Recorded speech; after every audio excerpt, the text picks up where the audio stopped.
Hello, আসসালামু আলাইকুম viewers, welcome to my channel. কেমন আছেন আপনারা সবাই? দেশে এবং দেশের বাইরে যে যেখান থেকেই অবস্থান করছেন না কেন, সবাইকে জানাচ্ছি সাজিয়া সাজঘর অন চ্যানেলে স্বাগতম। তো বন্ধুরা, আজকে দেখাবো পেঁপে ভর্তা। আর পেঁপে ভর্তার জন্য আমরা এখানে নিয়েছি 3টা শুকনো মরিচ ভেজে নিয়েছি তেলে, পরিমাণ মতো বা স্বাদ মতো লবণ নিয়েছি, রসুন 3 কোয়া নিয়েছি, থেতলে নিয়েছি এবং একটা পেঁয়াজ কুচি নিয়েছি। তো বন্ধুরা দেখুন, ভাতের মধ্যে রাইস কুকারের মধ্যে চাউলের সঙ্গে একটু ভাত যখন হয়ে গিয়েছে, তার উপর দিয়ে পেঁপে খোসা ছাড়িয়ে ধুয়ে দিয়ে দিয়েছি ভাতের উপরে। তো ভাতের মধ্যে দিলে হয় কি, খেতে ভালো লাগে আর সুস্বাদুও লাগে, সেই জন্য আপনাদের সেটা শেয়ার করলাম।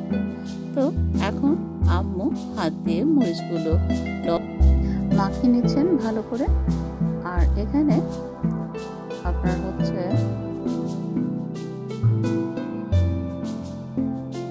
সাথে আমরা ভালো করে দেখুন, লবণের সাথে রসুন থেতলে নেওয়ার কারণে একসাথে, এবং পেঁয়াজগুলো হাত দিয়ে মেখে নিচ্ছেন ভালো করে। পেঁপে কিন্তু শরীরের জন্য খুবই উপকার। ডাক্তার কিন্তু প্রথমেই যে কোনো রোগী গেলে আগে সাজেস্ট করেন পেঁপে খাবেন। পেঁপের কোনো বিকল্প নেই। যে কোনো হাসপাতালগুলোতে দেখবেন পেঁপের রেসিপি থাকে। আর পেঁপে খাওয়া ভালো। আর বন্ধুরা, পেঁপে খেলে যাদের আলসারের সমস্যা আছে, গ্যাস্ট্রিকের সমস্যা আছে, সেখান থেকেও কিন্তু মুক্তি পেতে পারেন। সেই জন্য কী করবেন, প্রতিদিন পেঁপে ভর্তা খাওয়ার চেষ্টা করবেন। পেঁপে শরীর ঠান্ডা রাখে। আর বিশেষ করে বন্ধুরা, পেঁপের ঔষধি গুণের কথা বলছি। যেমন আমাদের এক পরিচিত, বিশেষ করে আমার মার কথা বলি, তো এখানে 1 টেবিল চামচ সরিষার তেল দিয়ে দিলাম। এখানে আমি রাঁধুনি সরিষার তেল ইউজ করেছি। আপনারা আপনাদের পছন্দ অনুযায়ী যে কোনো খোলা তেল বা ঘানি ভাঙানো তেলও সরিষার তেল ইউজ করতে পারেন। তো সরিষার তেলের গুণের কিন্তু শেষ নাই বন্ধুরা।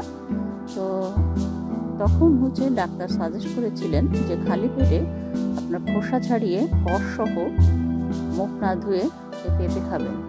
এতে আপনার পাকস্থলীর যে ঘা হয়েছে, আলসার হয়েছে, সেটা ভালো হয়ে যাবে। তাই আপনাদের সাথে শেয়ার করলাম যে বন্ধুরা, আপনারা অবশ্যই পেঁপে দৈনিক আহারে রাখতে পারেন। পেঁপের বিকল্প নেই। আর বিশেষ করে এই গরমের সময় অনেক অসুখ বিসুখ হচ্ছে। তো সেক্ষেত্রে ভর্তা, ঝোল, পাতলা ঝোল এসব খাওয়ার চেষ্টা করবেন। এতে শরীর স্বাস্থ্য সবই ভালো থাকবে। আর এখানে যেহেতু মশলাযুক্ত হয় না, সেজন্য এটা শরীরের জন্য খুবই উপকারী। তাই বাসায় একবার হলেও ট্রাই করুন। ট্রাই করে কেমন হলো কমেন্ট বক্সে কমেন্ট করে জানাতে